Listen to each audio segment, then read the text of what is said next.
मैं आप सभी मंचासीन अतिथियों को मैं मंच पे आमंत्रित कर रहा हूं। आदरणीय विनोद तावड़े जी, आदरणीय मुख्यमंत्री जी, महेंद्र भट्ट जी, अजय जी भाई साहब, दीप्ति जी, आपका बहुत बहुत स्वागत है। मल्हार राव ने उन्हें ये कुर्सी दे लेकर दो। वंदे मातरम के लिए मैं आपसे सभी से अनुरोध कर रहा हूं कि आप अपने स्थान पर खड़े होकर वंदे मातरम।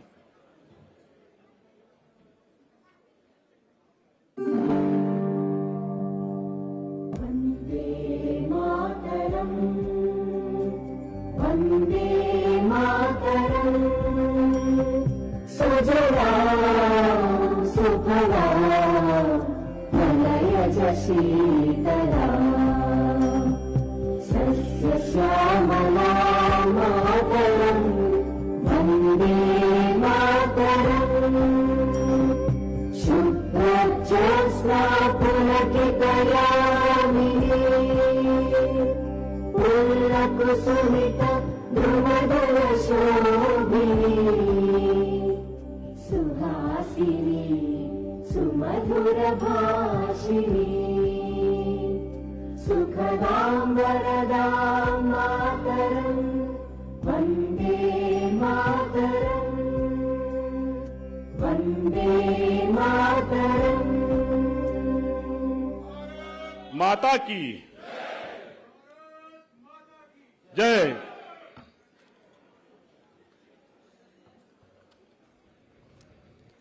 मैं माननीय मुख्यमंत्री से निवेदन करना चाहता हूं कि हमारे राष्ट्रीय महामंत्री आदरणीय विनोद तावड़े जी का उत्तराखंड की ओर से स्वागत।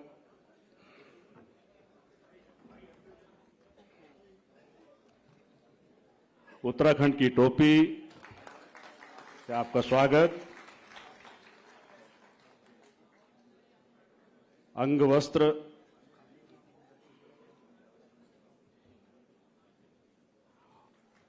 और पुष्प गुच्छ देकर आपने उनका बहुत बहुत स्वागत किया।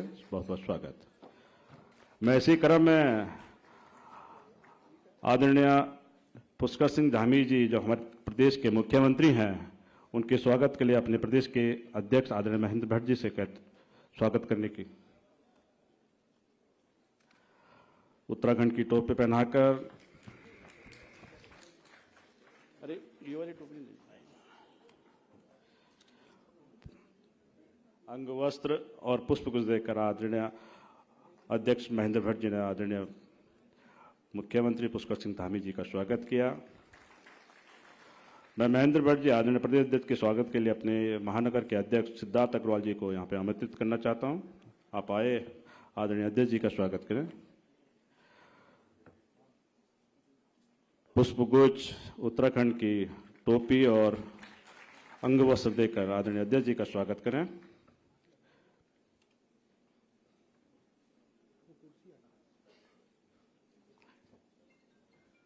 इधर लगा दो।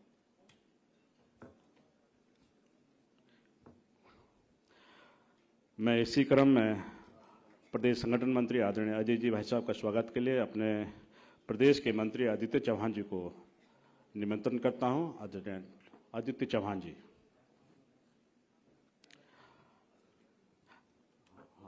हाँ, दीप्ति रावत जी के स्वागत के लिए मैं आशा नोटियाल जी को आमंत्रित कर रहा हूं कि आप स्वागत करें। आशा नोटियाल जी।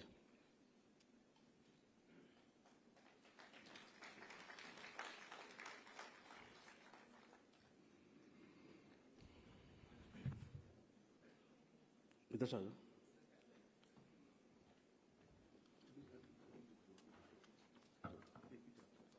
उधर चले जाओ।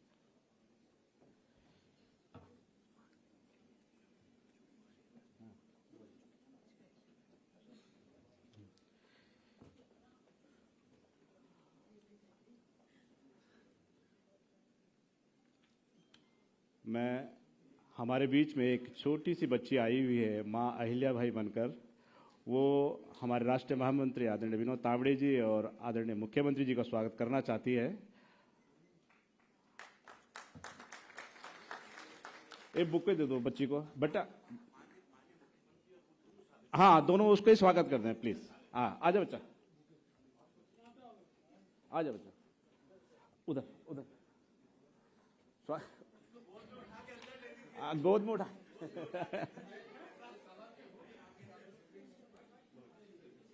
जी, आज 300 वर्ष पूर्ण 31 मई 1725 को मां अहिल्याबाई का अवतरण दिवस के रूप में आज पूरा देश उनको सच्ची श्रद्धांजलि के रूप में देख रहा है। उनका सुशासन, उनका राजनीतिक और कूटनीतिक जिस तरह से देश के आज सही मायने में स्वरूप में देखा जा रहा है, आज बहुत बहुत धन्यवाद। मैं स्वागत और प्रस्तावना के लिए अपने प्रदेश के अध्यक्ष आदरणीय महेंद्र भट्ट जी को निवेदन करना चाहता हूं। आदरणीय महेंद्र भट्ट जी।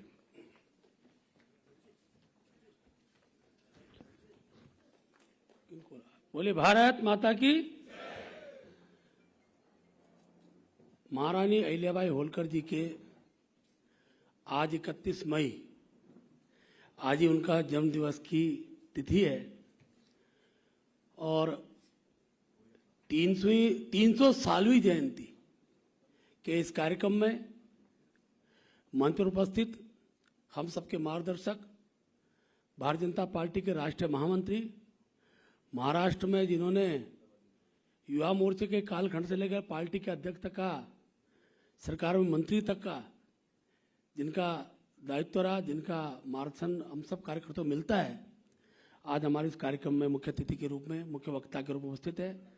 मैं देवभूमि उत्तराखंड में आप सब कार्यकर्ताओं की ओर से आपका हार्दिक स्वागत, अभिनंदन करता हूं। हमारे प्रदेश के यशस्वी मुख्यमंत्री और जो पार्टी के कार्यक्रम में लगातार अपना समय देते हैं, हर कार्यक्रम आपकी सहभागिता रहती है। पार्टी के हर माह अनेकों कार्यक्रम होते हैं और हमारा प्रयास रहता है कि जब भी हमने मुख्यमंत्री जी से कहा कि हर कार्यक्रम आपको उपलब्ध हो, तो आप हर कार्यक्रम उपलब्ध रहते हैं। आज हमारे इस कार्यक्रम में मंच पर उपस्थित है, मैं आपका भी हार्दिक स्वागत अभिनंदन करता हूं। भारतीय जनता पार्टी महिला मोर्चे की राष्ट्रीय महामंत्री, हमारे प्रदेश की नेत्री, पूर्व में दायित्वधारी रही और पूरे देश के अंदर मातृशक्ति के कार्यक्रमों में जिनका अपना समय देने का अपना एक स्थान है, ऐसी बहन दीप्ति रावत जी का भी मैं स्वागत अभिनंदन करता हूं। हमारे प्रदेश के महामंत्री संगठन अजय जी मंच पर हैं और अहिल्याबाई होलकर जी की जयंती के कार्यक्रमों के हमारे प्रांत के जो संयोजक हैं, शैलेंद्र बिष्टी मंच पर हैं। मैं आप सबका स्वागत करता हूं। इस कार्यक्रम में उपस्थित हमारे हरिद्वार, ऋषिकेश, रुड़की और देहरादून महानगर के सभी जनप्रतिनिधिगण यहाँ उपस्थित हैं। अनेकों दायित्वधारी उपस्थित हैं, हमारे विधायकगण उपस्थित हैं। आप सबका इस कार्यक्रम में हार्दिक स्वागत अभिनंदन करता हूं। मित्रों, अहिल्याबाई होलकर जी के बारे में आज पूरे देश के अंदर अगर चर्चा प्रारंभ हुई और उनके जन्म जयंती को जिस प्रकार से पूरे देश के अंदर मनाया जा रहा है, मैं कह सकता हूं कि देश के प्रधानमंत्री जी ने अपनी ऐसी वीरांगनाओं को, जिनका बहुत बड़ा योगदान देश के समृद्धि के लिए, देश के जो हमारे मान बिंदु उनकी रक्षा के लिए जिनका सर्वाधिक योगदान रहा है, ऐसे सब लोगों का समय समय पर वो पूरे देश से परिचय कराते हैं। उसी निमित्त एक कार्यक्रम है।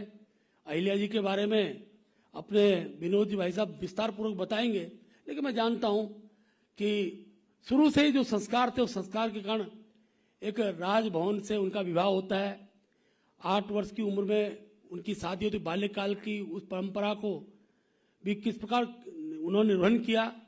बहुत कम उम्र में उनके पति का स्वर्गवास हो जाता है, पुत्र का स्वर्गवास हो जाता है और पहली बार 300 वर्षों तक, 28 से 30 वर्षों तक उनके शासन की चर्चा आती है और उस शासन में हर प्रकार की सुविधा, शांति, धार्मिक भाव के साथ शासन की चलने वाली गतिविधियां, इतना ही नहीं, भारतवर्ष के अंदर उनका बहुत बड़ा योगदान खासतौर धार्मिक क्षेत्र में रहा है, मान बिंदुओं की प्राण प्रतिष्ठा के लिए रहा है। ऐसी विदुषी को आज हम सब लोग अपनी श्रद्धांजलि भी दे रहे हैं। उनके जन्म शताब्दी के 300 शताब्दियों के कार्यक्रम को हम लोग मना रहे हैं। मुझे पूरा विश्वास है, क्योंकि आज ये कार्यक्रम का अंतिम दिन है और मैं उत्तराखंड की दृष्टि से कहूँ तो प्रत्येक जनपद के अंदर ये कार्यक्रम हुए हैं। ऐसा कोई हमारे संगठन 19 जिलों में हुए हैं और बड़ी संख्या में उस कार्यक्रम में मातृशक्ति का आगमन हुआ है। पहली बार उत्तराखंड के कोने कोने के, क्योंकि उत्तराखंड के लिए भी उनका बहुत बड़ा योगदान है। खास हमारे जो चारों धाम है, उन धामों के एक प्रकार जीर्णोद्धार का विषय रहा हो, घाटों का जीर्णोद्धार का विषय रहा हो, अनेकों धर्मशालाओं के निर्माण का विषय रहा हो, गोचर के बारे में चर्चा। गोचर जो हमारा जहाँ हेलीपैड है, उस गोचर का नाम गोचर रखने में उनका बहुत बड़ा योगदान है।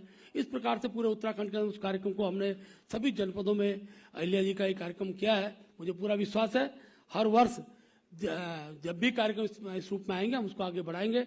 देश के प्रधानमंत्री जी, हमारे वैचारिक परिवार ने अहिल्याबाई जी के रूप में हमने उन अपने महापुरुष को याद किया है, उनको सम्मान दिया है जिन्होंने देश के विकास में, देश के धरोहर के सम्मान में अपना योगदान दिया। आज क्योंकि माननीय अपने विनोद जी भाई साहब का हमको उद्बोधन मिलेगा, आप सब लोग इस कार्यक्रम में उपस्थित हुए। व्यस्तम समय में से विनोद जी ने अपना समय दिया है। मैं अपनी ओर से आपका आभार व्यक्त करते हुए अपनी वाणी को विराम देता हूं। जय भारत, जय उत्तराखंड। मैं इसी क्रम में अपने राष्ट्रीय महामंत्री महिला मोर्चा और अहिल्याबाई होलकर जी की जन्म शताब्दी की राष्ट्रीय टीम के मेंबर दीप्ति रावत जी से अनुरोध करना चाहता हूँ, आमंत्रण करता हूँ। आप उनके जीवन वृत्त पे कुछ शब्द।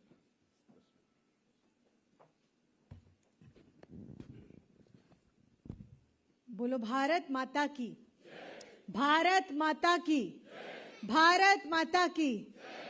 तो आधे लोगों के हाथ खड़े हैं, आधे से कम के नीचे ही हैं। तो यहाँ तो बहुत सीनियर लोग सब बैठे हैं उपस्थित, सब लोग बोलेंगे भारत माता की, भारत माता की। मंच पर उपस्थित यहाँ हमारे सभागार में मुख्यमंत्री आवास में हमारे आज के अतिथि जो जिनके बारे में अभी अध्यक्ष जी ने भी वक्तव्य रखा, ऐसे विनोद तावड़े जी उपस्थित हैं जो हमारे राष्ट्रीय महामंत्री हैं और पूर्व में युवा समय से ही छात्र राजनीति में वो रहे, छात्र संघ में रहे, विद्यार्थी परिषद में रहे, फिर युवा मोर्चा में रहे। अनेक संगठन के दायित्व निभाने के बाद वो अपने कैबिनेट मिनिस्टर भी रहे अपने प्रदेश में, महाराष्ट्र में, और आज हमारे राष्ट्रीय महामंत्री हैं, बिहार के प्रभारी हैं। ऐसे आज उनका मार्गदर्शन हमें यहाँ मिल रहा है। विनोद तावड़े जी का यहाँ मैं स्वागत करती हूँ। उपस्थित हमारे युवा मुख्यमंत्री जी जो युवा समय से ही युवा मोर्चा के कई बार 2 बार अध्यक्ष वो रहे, उसके बाद से कई संगठनों में दायित्व के बाद आज हमारे मुख्यमंत्री हैं। और प्रदेश भर नहीं, मैं कहूँगी कि देश भर में जब मैं जाती हूँ, हम लोग जाते हैं तो देखते हैं कि देश के हर कोने में, हर सिटी में हम देखते हैं कि उत्तराखंड के लोग रहते हैं हर शहर में। तो वहाँ जाने का काम, पूरे देश भर में प्रवास करने का जो काम है वो मुख्यमंत्री जी कर रहे हैं। अपने प्रदेश के बाहर भी वो पूरे देश में उनका प्रवास है। ऐसे मुख्यमंत्री जी का मंच पे स्वागत। हमारे अध्यक्ष जी जो मैं कहूँगी कि सभी लोग ऐसे बैठे हैं जो बहुत समय से, लंबे कार्यकाल से यहाँ काम कर रहे हैं। वो भी हमारे युवा मोर्चा में बहुत समय उन्होंने दिया, परिषद में भी रहे और अब हमारे विधायक रहने के बाद वो हमारे प्रदेश के अध्यक्ष हैं, राज्यसभा के सांसद हैं और बहुत सरल स्वभाव के हैं। हर कार्यकर्ता उनसे बात करने में बहुत सहज महसूस करता है। ऐसे हमारे प्रदेश के अध्यक्ष जी मंच पर उपस्थित हैं, उनका भी मैं यहाँ स्वागत करती हूँ। हमारे आदरणीय अजय जी भाई साहब यहाँ उपस्थित हैं, जिनके मार्गदर्शन में उत्तराखंड, जब भी हम देश भर में जब वहाँ काउंटिंग होती है, किसी भी कार्यक्रम की जब आकलन होता है तो उत्तराखंड टॉप 5 में ही निकलता है। ऐसा संगठन का एक सिस्टम को बनाने वाले ऐसे अजय जी यहाँ उपस्थित हैं।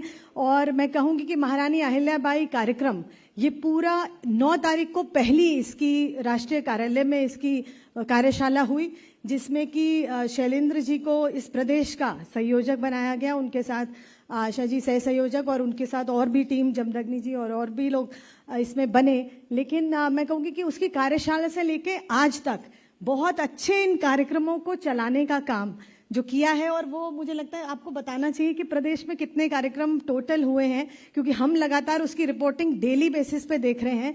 तो उत्तराखंड ने बहुत अच्छा प्रदर्शन इस पूरे कार्यक्रम में किया है, उसके लिए आपका भी स्वागत है और बधाई है। शैलेंद्र बिष्ट जी यहाँ उपस्थित हैं। वैसे तो वक्ता हमारे मुख्यमंत्री जी और अभी तावड़े जी कहने वाले हैं, बोलने वाले हैं, लेकिन मैं सिर्फ थोड़ी सी बात विषय आपके बीच में रखूंगी महारानी अहिल्याबाई जी को लेकर कि हम आज के समय पे, ये समय था वो उनका जब जन्म हुआ वो 31 मई को 1725 में हुआ, आज से 300 वर्ष पूर्व हुआ, लेकिन फिर भी हम आज उनकी बात क्यों कर रहे हैं? आज हमें जरूरत क्या पड़ी कि हम 300 वर्ष बाद एक ऐसी हमारी महान विभूति के बारे में इतनी चर्चा कर रहे हैं और उसको नीचे तक लेके जा रहे हैं? उसकी जरूरत ये हुई क्योंकि ये देश जब आज़ाद हुआ, मैं कई बार हमेशा कहती हूँ, तो जब इंडिपेंडेंस मिली तो बहुत और भी जगह ऐसा ही हुआ था। ऐसे ही साउथ कोरिया भी आज़ाद हुआ था 15 अगस्त, लेकिन वो 1947 में नहीं 45 में हुआ था, 2 वर्ष पूर्व हमसे। तो वो भी जब आज़ाद हुआ, लेकिन उन्होंने अपनी रूट्स को वापस लिया, अपनी संस्कृति को वापस उन्होंने उसको जोड़ा, लोगों को बुलाया और वो जापानीज से आज़ाद हुए। आज भारत, हम उस वक्त जब आज़ाद हुए हम ब्रिटिशर्स से आज़ाद हुए, लेकिन फ़र्क केवल ये था कि यहाँ पर जो लोग सत्ता में आए उस वक्त, यहाँ पर जो इस देश को लीड करने वाले थे, वो केवल दिखने में और अपने शक्ल में, मैं कह सकती हूँ दिखने में भारतीय थे, लेकिन उनकी जो मानसिकता थी वो वही ब्रिटिश थी, सोच वही थी। इसलिए उन्होंने बहुत सारी चीज़ें, जो हमारा एजुकेशन सिस्टम था, हमारी जो हमें दोबारा से अपनी चीज़ों को रिवाइव करना चाहिए था, संस्कृति को, वो नहीं किया। तो वो आज ऐसा एक नेतृत्व हमारे सामने है प्रधानमंत्री मोदी जी का। जब हम देखते हैं कि हमारे यहाँ जो महापुरुष हुए हैं और महान विभूतियाँ हुई हैं, महान ऐसे नेता हुए हैं, उनके बारे में जानने का, और उनको आज के समय पे कैसे हम उनको रेलेवेंट कर सकते हैं, आज के समय में वो कितने ज़रूरी हैं उनको जानना और उनसे प्रेरणा लेना, हमारे लिए भी, हमारी युवा पीढ़ी के लिए भी। अभी एक कार्यशाला में, अभी एक जगह में थी, एक कार्यक्रम में मुख्यमंत्री जी, वहाँ पर ये अरुणाचल प्रदेश, तो वहाँ की एक तवांग की एक एमएलए हैं, वो हिस्ट्री की स्टूडेंट रही हैं। तो उन्होंने कहा कि मैंने अहिल्या बाई जी का नाम केवल सुना तो है क्योंकि मैं हिस्ट्री की स्टूडेंट रही हूँ, लेकिन एक पेज से ज़्यादा उनके बारे में कहीं लिखा नहीं था और उससे ज़्यादा हमने कभी पढ़ा नहीं उनके बारे में। जो खुद MA gold medallist history student है, उन्होंने भी अहिल्या बाई जी के बारे में नहीं पढ़ा। केवल हमारी जो शिक्षा व्यवस्था रही है उसमें मात्र छोटा सा एक कहीं उनका एक उल्लेख हो गया, बस उतना ही बहुत था। लेकिन हमने पढ़ा है अकबर द ग्रेट, हमने पढ़ा है अलेक्जेंडर द ग्रेट। ये हमारी जो शिक्षा व्यवस्था रही उसमें इस प्रकार की चीज़ें रही जिसको आज बदलाव की ज़रूरत है, और हो भी रहा है, एनईपी के ज़रिए उसको हम बदल भी रहे हैं। तो महारानी अहिल्याबाई जी के बारे में जब हम बात करते हैं तो वो एक बहुत ही सामान्य परिवार में पैदा हुई, बहुत सामान्य परिवार, मानकोजी शिंदे उनके पिताजी का नाम था। और मैं कहूँगी कि आज सौभाग्य की भी बात है क्योंकि वो अहमदनगर में पैदा हुई, महाराष्ट्र से हुई, और आज जो हमारे अतिथि हैं वो भी महाराष्ट्र से ही आते हैं। तो उनकी जन्मभूमि से आने वाले आज हमारे यहाँ पर अतिथि भी हैं। तो उनका जब वो एक बार पूजा अर्चना कर रही थी अपने गांव में, और उनके ससुर मल्हार राव जी काफ़ी दौरा करते रहते थे, तो वो एक सैन्य पड़ाव उनका उनके गांव में था। और उस गांव में जब एक सैनिक पड़ाव में उन्होंने देखा कि हमारी जो अहिल्या हैं, छोटी एक बच्ची है, वो भजन कर रही है और बड़ा अच्छा एक भजन गा रही है, शिव आराधना कर रही है एक मंदिर के सामने। तो उन्होंने पूछा कि ये कौन है और पिताजी का नाम क्या है इनकी।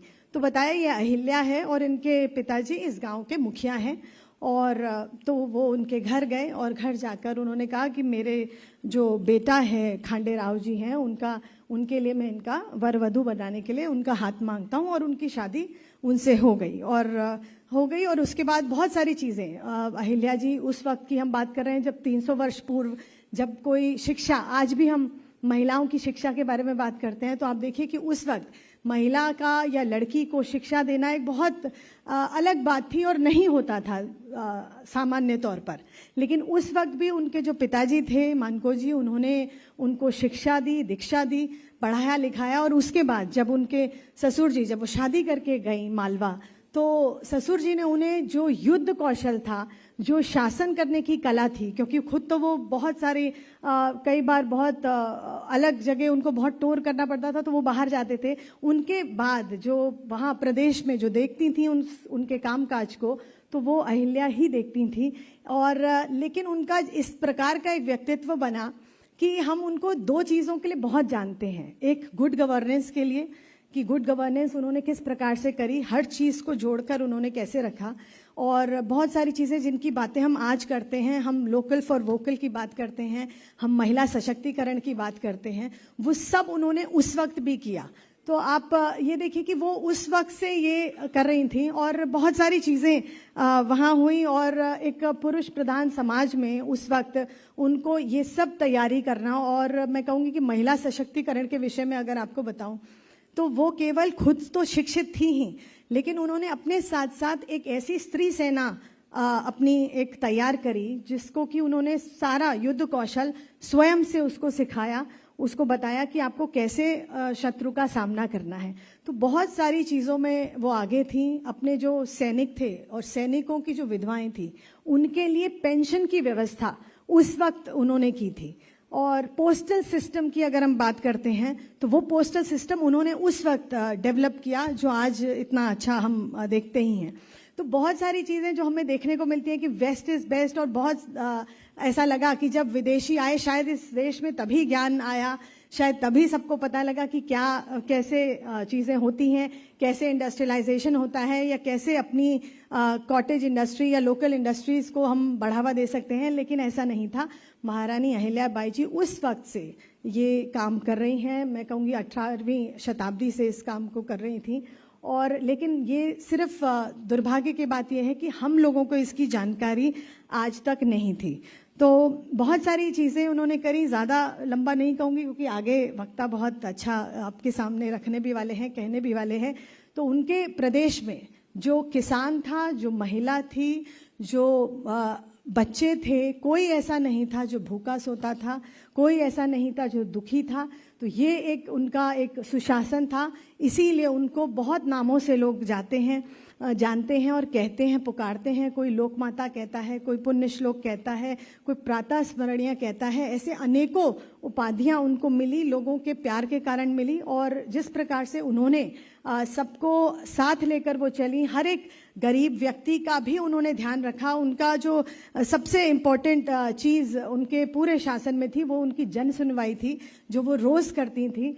और बहुत सारे उनके उल्लेख, उनकी छोटी छोटी चीज़ें हमें इस पूरे देश भर में देखने को मिलती हैं, चाहे वो बद्री केदार से लेके हो, जिसके बारे में अभी अध्यक्ष जी ने भी कहा, गौचर के बारे में, चाहे वो हो, चाहे रामेश्वरम हो, काशी विश्वनाथ हो, मथुरा वृंदावन हो या सोमनाथ हो।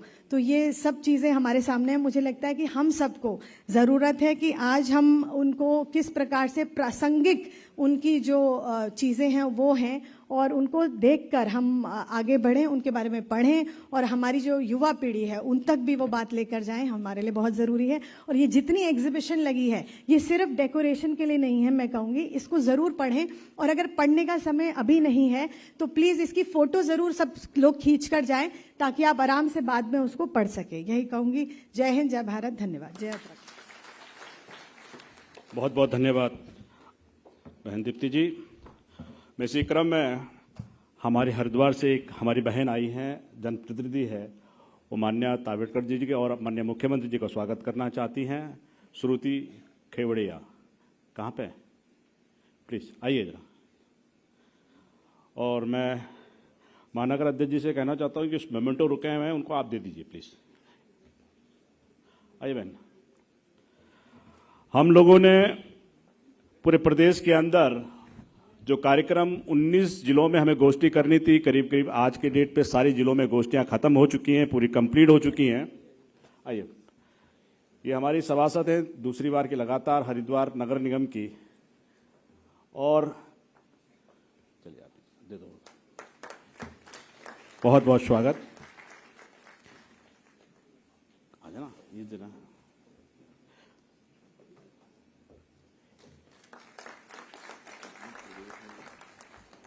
और मैं महानगर अध्यक्ष जी से कहता हूं कि जो हमारे बीच हमारा केदारनाथ का ये मोमेंटो, क्योंकि इसमें माननीय माता अहिल्याबाई ने इनका जीर्णोद्धार किया था, ये जीर्णोद्धार के एक स्मारक के रूप में आपको मोमेंटो के रूप में दिया जा रहा है।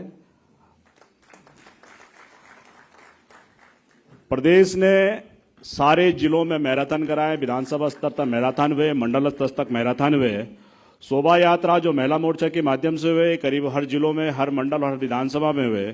ये स्कूलों में जो निबंध प्रतियोगिताएं थी, जो हमारी छात्र छात्राओं को मां अहिल्याबाई के बारे में जानकारी थी, जितना उनका लेखन हुआ है वो करीब 1000 स्कूलों के बीच हुआ है। ऐसा ही कार्यक्रम हमारे बीच में हुआ है। मैं आमंत्रण करना चाहता हूं अपने राष्ट्रीय महामंत्री आदरणीय विनोद तावड़े जी कर कि आप आए, मां अहिल्या जो आपकी भूमि से है,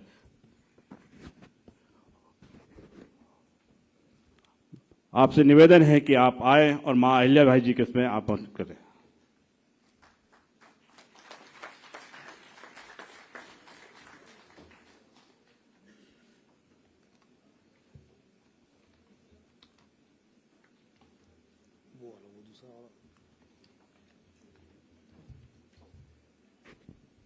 मंच पर विराजमान उत्तराखंड राज्य के मुख्यमंत्री आदरणीय पुष्कर जी, आदरणीय प्रदेश अध्यक्ष जी, संगठन महामंत्री जी, मंच पर विराजमान सभी महानुभाव और यहाँ उपस्थित बहुत सारे जनप्रतिनिधि भाई और बहनों, जब मुझे कहा गया कि इस दिवस आपको उत्तराखंड जाना है, तो जैसे दीप्ति दीदी ने कहा वैसे मैंने कहा कि उत्तराखंड कार्यक्रम तो अच्छे हो रहे हैं और वहां पर मजबूत प्रदेश अध्यक्ष, मजबूत मुख्यमंत्री, और दिल्ली में तो महिला मोर्चा में दीप्ति दीदी है, युवा मोर्चा में नेहा दीदी है, तो यहाँ बाहर से किसी ने जाने की क्या जरूरत है? क्योंकि ये अपने आप में तो माननीय शिवप्रकाश जी इस कार्यक्रम में प्रमुख है, उन्होंने कहा कि जरा जाओ, थोड़ा इंस्पेक्शन भी हो जाएगा कि सही में ये जो कह रहे हो वैसा हो रहा है नहीं हो रहा है। अब इंस्पेक्शन कहते ही मुझे याद आया, मैं तो शिक्षा मंत्री था और इंस्पेक्शन कैसे होते हैं ये शिक्षा मंत्री सबसे अच्छा जानता है, शायद आप भी जानते हैं लगता है, क्योंकि इंस्पेक्शन जिस दिन होना है उसके एक दिन पहले क्लास का क्लास टीचर बच्चों को बोलता है कल इंस्पेक्टर आएगा, ये सवाल पूछेगा, उसके जवाब देने हैं। और मुझे याद है कि एक स्कूल में ऐसा एक इंस्पेक्शन होने जा रहा था, तो क्लास टीचर ने एक दिन पहले बच्चों को बोला कल इंस्पेक्टर आएगा, ये 3 सवाल पूछेगा, इसके जवाब आपने देने हैं। बच्चे बोले पक्का।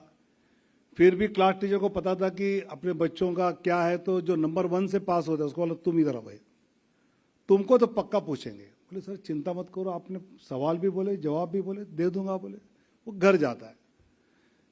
घर जाने पे मालूम पड़ता है कल इंडिया पाकिस्तान वनडे क्रिकेट की मैच है और ये क्रिकेट का शौक है। तो ये स्कूल तो जाने वाला नहीं होता है, तो वो पड़ोस में जो नंबर 24 से पास होता है उसको बोले तुम जाओ। इंस्पेक्टर बोलेंगे नंबर 1 तो खड़े हो जाओ। बोले तो बच्चा भी खुश, कम से कम एक दिन तो नंबर 1 हो गया अपना। वो स्कूल में आता है, क्लास में आता है, इंस्पेक्टर आते हैं, नंबर 1 कौन खड़े हो जाओ पूछा। और इस बार इंस्पेक्टर तीसरा सवाल पहला पूछते, बाद में दूसरा, बाद में पहला, तो गड़बड़ा जाता है। और गलत जवाब देने पे इंस्पेक्टर गुस्सा होते, शर्म नहीं आती? बोले नंबर 1 से पास होते हो और इतने आसान जवाब नहीं दे पाए। डर गया। सर असली नंबर 1 घर पे मैच देख रहा है, उसके बदले में मैं आया हूं। ये सुनते ही वो इंस्पेक्टर क्लास टीचर पे गुस्सा हो गया। आप क्लास के क्लास टीचर हो, आपको पता नहीं नंबर 1 कौन, नंबर 24 कौन? बोलते सर असली क्लास टीचर मैच देख रहा है, उसके बदले में मैं आया हूं। वो इंस्पेक्टर कहता है नसीब समझो आज असली इंस्पेक्टर नहीं आया जो मैच देख रहा है। बोले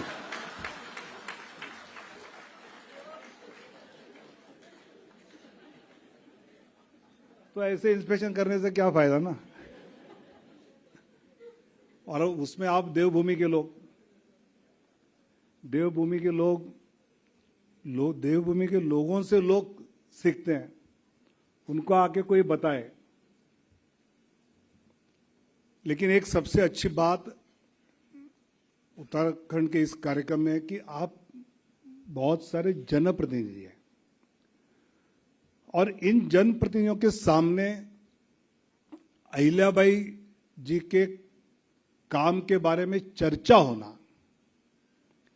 यह आज भी हमारे जैसे कार्यकर्ताओं के लिए उनकी एक एक चीज मार्गदर्शक है। मतलब आज जब हमको आदरणीय मोदी जी जैसा नेतृत्व है, राज्य में पुष्कर जी जैसे, आपके प्रदेश अध्यक्ष जी जैसे मार्गदर्शक है, उसके बावजूद हमको कई चीजें ध्यान में नहीं आती है। 300 साल पहले एक तरफ से मुगलों ने घेरा हुआ, फिर भी वहां से महाराष्ट्र के मराठाओं से अपना रिश्ता रखते हुए, पेशवाओं से अपना रिश्ता रखते हुए अपने राज्य की प्रगति के बारे में सोचना और करना, आप कल्पना करो कि कैसे अहिल्याबाई जी ने किया होगा। मतलब जब अहिल्याबाई जी का होळकर परिवार में ब्याह हुआ, वो तो किसान की बेटी थी जैसे बताया, और उस गांव में जब राजा होळकर जी आए तो 8 साल की ये बच्ची कुछ अपना भगवान का ये कर रही थी, शंकर भगवान का, तो सब बच्चे दौड़ते हुए राजा को देखने गए और ये गई नहीं। अब ये जब मालूम पड़ा तब उन्होंने इंक्वायरी की, भाई क्या है? तो बोले मेरे पास मेरे शंकर भगवान है, तो मुझे बाकी किसकी क्या जरूरत है। और फिर जब उनके बारे में जानकारी ली और ध्यान में आया, फिर उन्होंने अपने बेटे के लिए उसका हाथ मांगा। मुझे लगता है कि राज परिवार में जाने के बाद जिस प्रकार वहां की पढ़ाई, और उनके ससुर जी मतलब जो होळकर जी थे, उनकी भी तारीफ करनी चाहिए कि इस प्रकार एक लड़की को अपने घर लाकर उस प्रकार का प्रशिक्षण देना, और ऐसा विचार करने वाले पिता ससुर उस समय थे, और उस दिशा में कैसे आगे बढ़ाया जाए। मतलब जब उस समय महिलाओं की शिक्षा हो, बाकी चीजों में इतना सोचा ही नहीं जा रहा था, सती प्रथा जब चालू थी, उस समय ऐसे अपने घर आई बहू को इस प्रकार का प्रशिक्षण देना, और वो प्रशिक्षण देने के बाद वो अहिल्याबाई ने अपनाना और उसका उपयोग अपने आगे राज कारभार में करते रहना, ऐसी कई चीजें हम जैसे जनप्रतिनिधियों ने पढ़नी चाहिए। वो अगर उस समय कर सकी तो हम क्या कर सकते हैं। और मुझे लगता है कि आदरणीय प्रधानमंत्री जी ने जब इसका आग्रह किया कि ये पूरे देश में होना चाहिए, क्योंकि प्रायः अहिल्याबाई की चर्चा महाराष्ट्र और मध्य प्रदेश में ही ज्यादा होती, और वहां थोड़ा पॉलिटिकल उसका लाभ भी होता है, इसलिए लोग ज्यादा भी करते हैं। लेकिन एक कुशल प्रशासक के नाते उन्होंने उस समय जो बातें की है, इसको लेकर अपने देश में इसकी सजगता बढ़नी चाहिए। ये मुझे लगता है कि प्रधानमंत्री जी की जो सोच थी और जिस प्रकार कार्यक्रम पिछले पूरे माह में हुए हैं, कि कई चीजें, मतलब यहां बैठे हुए भी कई लोगों ने अहिल्याबाई होळकर ये नाम पहली बार सुना होगा, काम तो दूर की बात है। मतलब अहिल्याबाई जी के जो पति थे खंडेराव, उनका निधन होने पर वो सती जा रही थी, तब उनके ससुर ने उनको सती जाने से रोका और अपनी पगड़ी उनके कदमों पर रखते हुए कि आपने सती नहीं जाना है, आप अभी चिरंजीवी है और आपको आगे चलकर ये काम करना है, इस प्रकार का आग्रह किया। तो फिर उन्होंने अपने पूरे वस्त्रालंकार है वो पूरे उसमें चढ़ा दिए और सफेद साड़ी में फिर उनका आगे पूरा मार्गक्रमण रहा। और फिर वो मार्गक्रमण करते करते उन्होंने पूरे देश में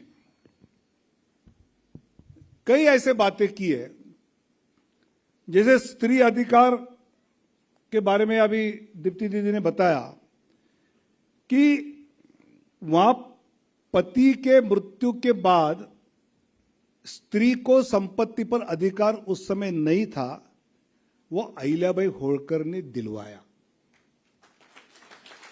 और अभी जब प्रधानमंत्री आवास योजना में पति पत्नी दोनों के नाम हम रखते हैं, या फिर अपनी कई योजनाओं में महिलाओं को परिवार के हिस्से में बराबरी का अधिकार रखते हैं, इसकी सोच आज भी कईयों को नहीं लगती है। मतलब उत्तर प्रदेश के घरों में जब महिलाओं के नाम पर हुए तो वहां की महिला गदगद हुई। अब ये तो 300 साल पहले किया था। या फिर संतान न होने पर बच्चा गोद लेने की अनुमति नहीं थी, वो अनुमति अहिल्याबाई होळकर जी ने दी और उसको उस समय के भाषा में लीगलाइज किया। और संतान अगर नहीं है फिर भी संपत्ति का भोग उस समय के कानून के हिसाब से जो नहीं था वो महिला को देना, ऐसे महिलाओं के प्रति कई चीजों ने उस समय उन्होंने सोचा था। और उनकी एक विशेषता पुष्कर जी ये थी कि कोई भी जीआर निकलता है, जैसे अभी तो कोई भी सरकारी पत्र निकलता है तो उसके नीचे क्या लिखा होता है? हाँ, भगवान का नाम, मैं सेवक हूं। अभी जब माननीय मोदी जी ने खुद को प्रधान सेवक कहा तो ये प्रेरणा जो हमारे सभी नेताओं को, कार्यकर्ताओं को मिलती है कि अपने देश में जो इस प्रकार के अहिल्याबाई है, झांसी की रानी है, या फिर महाराणा प्रताप जी है, शिवाजी महाराज है, इनके बारे में हम जितने डिटेल में पढ़ेंगे ना, उतना हम जैसे जनप्रतिनिधि, राजनीतिक कार्यकर्ता, सामाजिक कार्यकर्ताओं को कैसे लोगों से हमारा व्यवहार होना चाहिए, कैसे हमारी विकास की सोच होनी चाहिए, इसकी कई बातें सीखने को मिलती है। जैसे उत्तराखंड से, मतलब मैं जब काशी में पहली बार गया और वहां पर जब पढ़ा कि औरंगजेब ने उसका पूरा मुगलों ने जब उस काशी के मंदिर को उद्ध्वस्त किया, उसको फिर से बनाने के लिए मध्य प्रदेश की अहिल्याबाई आनी पड़ी। अब ये तो छोड़ो, रामेश्वरम में 12 ज्योतिर्लिंगम, मतलब रिलीजियस टूरिज्म, या उत्तराखंड में जिस प्रकार धार्मिक पर्यटन है, अहिल्याबाई ने उस समय पूरे देश में 12 ज्योतिर्लिंग हो, 4 धाम हो, यहां पर सिर्फ मंदिर अच्छे किए इतना नहीं, धर्मशालाएं की, वहां पर लोग आएंगे, रहेंगे, खाएंगे, पिएंगे, चलेंगे, खरीदेंगे। एक उन्होंने इकोनॉमी उस आधार पर हर जगह पर की जब ये राज कर रही थी मध्य प्रदेश के उस इलाके में। लेकिन ध्यान तो पूरे देश में इस प्रकार के, एक तरफ मुगल हिंदुओं पर आक्रमण करते हुए मंदिरों को नष्ट करते हुए जा रहे थे, तो उसको फिर से ठीक बनाना, सिर्फ ठीक करना नहीं, मतलब उत्तराखंड के गंगोत्री से महाशिवरात्रि के अवसर पर 40 स्थानों पर गंगा जल जाने की प्रथा शुरू की अहिल्याबाई ने, आज भी चल रही है। और ये शायद हम उत्तराखंड में रहने वालों को अहिल्याबाई के 300वीं जयंती का कार्यक्रम मनाना पड़ा, तब हमको मालूम पड़ा। गोचर वगैरह तो हमने सुना होगा शायद, क्योंकि थोड़ा चर्चा में था। लेकिन आप कल्पना करो कि अपने गांव में, अपने शहर में कोई मंदिर है और उस मंदिर के आधार पर इस प्रकार की इकोनॉमी की रचना हो सकती है। ये जो दूर की सोच है ना, मतलब प्रधानमंत्री जी ने जब डिजिटल करेंसी की बात चालू की, तब पूर्व अर्थमंत्री चिदम्बरम राज्यसभा में कह रहे थे कि कल अगर जाके 10 रुपया 40 पैसा भरना पड़ा तो क्या डिजिटल पेमेंट कर पाएंगे क्या? 2 साल के अंदर 700 दिनों में वो चालू हुआ कि मार्केट में आप जब रेडी पर बैठने वाले के सामने हम क्यूआर कोड देखते हैं और उसको फिर ये करके हम पेमेंट करते हैं। ये सुशिक्षित विद्वान चिदम्बरम ने भी कल्पना नहीं की थी, लेकिन वो कल्पना आदरणीय मोदी जी ने की थी। मुझे लगता है कि ये प्रेरणा हम सबको आती है। वो ऐसे महापुरुष या अहिल्याबाई जैसी महारानियां जो होकर गई है, जो आदर्श के नाते हम उसको देख सकते हैं, तो ये बात है। मतलब कृषि और ग्रामीण विकास के बारे में वहां उस समय भिल्ल एक ट्राइबल जमात होती और उनको जमीन का अधिकार चाहिए था, तो जमीन का अधिकार उनको मिलेगा, लेकिन वो मिलने पर उसको वहां पर अनाज उन्होंने उगाना है और जो अनाज उगाएंगे वो अपने के लिए कितना रखेंगे और बाकी गांव में कितना सामाजिक काम के लिए बांटेंगे। ये कर कर जमीन उन आदिवासियों के नाम पर करने का काम किया और उनकी सहभागिता उसमें की। नहीं तो जंगल में है, जंगल में पड़े हैं, क्या है देख लेंगे, कर लेंगे, ऐसे नहीं। तो उसको सिस्टम में लाना, सिस्टम में लाकर खेत में उपजा अन्न, ये रहन खाद और मंदिर निर्माण के लिए लगाए, उसमें का जो पैसा आएगा वो इस काम के लिए लगाया जाए, ये उन्होंने आग्रह किया। और वो आग्रह से करते हुए जो बंजर जमीन होती थी, जो जंगल में जमीन होती थी, उसका भी उपयोग उन्होंने किया। अभी जैसे हम अपने खेत की जमीन का सीमांकन करने का आग्रह करते हैं कि भाई इसकी कितनी है, उसकी कितनी है, उसकी कितनी है, तो अभी हम छोटे से एक मिट्टी का ये हो जाता है कि जिस सीमांकन हो जाता है। तो उस समय अहिल्याबाई ने आग्रह किया था कि आपके जमीन का जो कुछ रेखांकन होगा तो आप इस प्रकार के पेड़ लगाएंगे और उस पेड़ के अंदर के आपकी जमीन। तो इस बहाने एक वृक्षारोपण का एक अभियान चला। मुझे लगता है कि अपने खेत में अपने खेत का सीमांकन करने के लिए सिर्फ मिट्टी का छोटा ये न करते हुए इस प्रकार पेड़ लगाकर उसके अंदर का होगा, ये आग्रह रखते हुए वो सफल बनाया। फिर याद आता है कि मां के नाम एक पेड़ लगाने का आग्रह जब प्रधानमंत्री मोदी जी करते हैं तो उसको कुछ ना कुछ व्यक्ति को अपनी इमोशनल बात जोड़ते हैं, तो लोग स्वाभाविकता इस प्रकार के काम में उत्सुकता आते हैं। ये अहिल्याबाई के जीवन से हम जैसे कार्यकर्ता समझते हैं। और इसलिए मुझे लगता है कि डाक व्यवस्था की, डाक रचना की चर्चा की, मतलब उस समय डाक की क्या जरूरत है। हर आदमी अपने गांव में जी रहा है, क्या है, लेकिन अगर लोगों को एक दूसरे से जोड़ते हैं तो उससे एक अपना हम सब एक है, इसका स्पिरिट निर्माण होगा, एक दूसरे से बात होगी, चर्चा होगी। जब बेटी यहां से ब्याह होकर कहीं जाती है तो उसको सिर्फ 4 साल 5 साल बाद कभी मिलना, इसके बजाय खत भी चालू होगा। तो लगभग हर 15 कोस पर उन्होंने इस प्रकार के डाकघरों की रचना उस समय के हिसाब से की थी और लोगों को उस द्वारा अपने आप को जोड़ा और उस कारण डाक की सुरक्षा की व्यवस्था, उस कारण व्यापार भी बढ़ गया और उसमें भी एक इकोनॉमी बढ़ाने का प्रयास उस समय के अहिल्याबाई के इस काम से हमको ध्यान में आता है। मतलब धार्मिक कार्य और दान के बारे में तो बहुत सारा हम उनके बारे में जानते हैं कि किस प्रकार उन्होंने सभी मंदिरों के बारे में, और फिर भी ये जो पैसा लगा वो जनता के पैसे से नहीं, तो उस समय के महाराजा परिवार के लिए जो पैसा उनके व्यक्तिगत इसके लिए आता था, वो पैसा इस बातों पे खर्च करना, ये उनका आग्रह होता था। हमने अपने जेब से ऐसे काम करने चाहिए।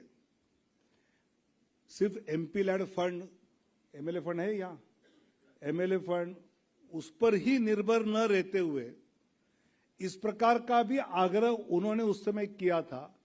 सरकार की रचना से तो होना ही चाहिए और वो अधिकार भी है जनता का, लेकिन कुछ बातें अगर मेरी व्यक्तिगत आग्रह की है तो क्या मैं मेरे व्यक्तिगत आय से कर सकता हूं क्या, छोटा हो।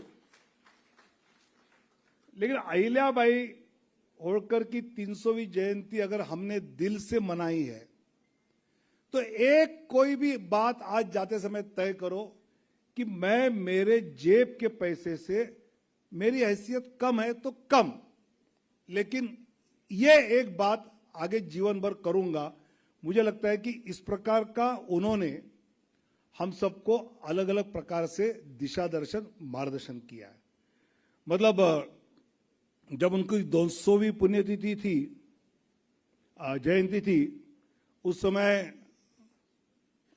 जो अलग अलग कार्यक्रम हुए, उस कार्यक्रम के दरमियान इस प्रकार की सोच जनता में कितनी गई, और आज हम जब कर रहे हैं तब हम इसमें कितने प्रकार से आगे जाकर विचार कर रहे हैं कि उनके जीवन आदर्श पर चलने का काम हम करें।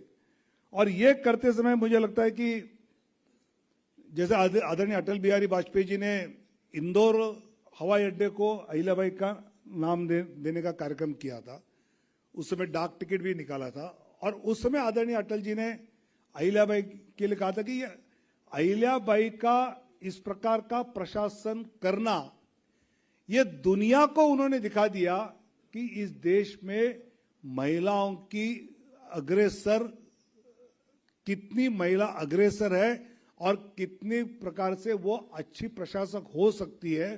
शायद आपको पता नहीं होगा कि अमेरिका में महिला को वोट का अधिकार भारत के बाद मिला।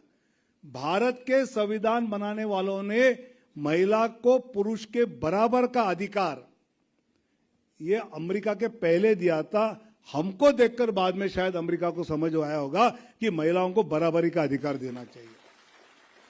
जब लोग अमेरिका की तारीफ करते हैं तो तारीफ वाले विषय पे तारीफ करनी भी चाहिए, लेकिन हर चीज में वो आगे नहीं है, कुछ चीजों में हम भी आगे हैं। और ये अपनी जो चीजें हैं, ये जो हम गौरव से, आग्रह से कह सकते हैं, मुझे लगता है कि इसकी जानकारी हमको ना होना, और उस कारण हम स्वाभाविकता इस चीजों को लेकर लोगों से कहते भी नहीं है।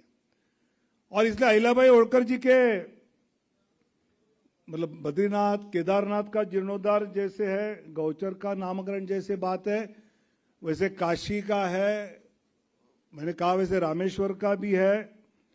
मतलब औरंगजेब का उसी समय का काल 50 साल का था, फिर अहमद शाह अब्दाली का 8 बार आक्रमण हुआ था, उस समय भी उन्होंने पूरे अपना राज्य टिकाए रखना और बाकियों को भी जरूरत पड़ने पर सहायता देना।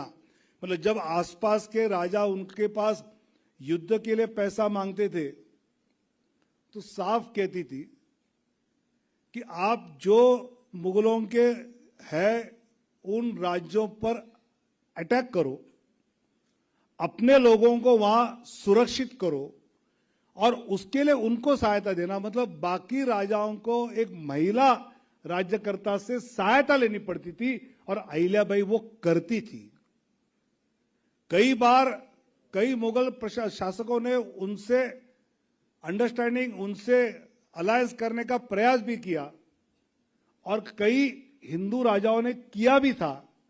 अहिल्याबाई ने किया नहीं, कि उनको पता था कि मेरे देश, मतलब छत्रपति शिवाजी महाराज के बाद स्वराज्य यानी अपने देश की कल्पना किसी ने की होगी, जैसे महाराणा प्रताप जी ने किए, वैसे अहिल्याबाई ने भी की। जब कई हिंदू राजा मुगलों से अंडरस्टैंडिंग करते थे, उस समय अहिल्याबाई ने अपने आप को मराठा और पेशवा से जोड़ के रखा, क्योंकि उसको पता है कि अपनी माटी वाला अगर कोई राज्य करता है तो ये है और इनके साथ जुड़ा रहना चाहिए। और ये सोच उस समय, मैं एक महिला हूं, मैं महिला होने के बाद भी इस प्रकार सक्षम नहीं हूं तो चलो पड़ोस में है उनकी सहायता ले, ये सोच नहीं थी। शासन किस लिए करना है? तो शासन अपने इस स्वराज्य की, अपनी देश के विचारों को आगे बढ़ाते हुए जनता के कल्याण के लिए शासन करना है। ये बात मुझे लगता है कि उन्होंने की। और उसमें व्यक्तिगत व्यवहार, जब उनके बेटे ने राज खजीने से कुछ खर्च किया तो उसको लेकर उन्होंने तुरंत वो वापस अपने खजीने से देने की व्यवस्था की और उस बेटे को आगे चलकर इस प्रकार का कोई पैसा ना मिले इसकी व्यवस्था की।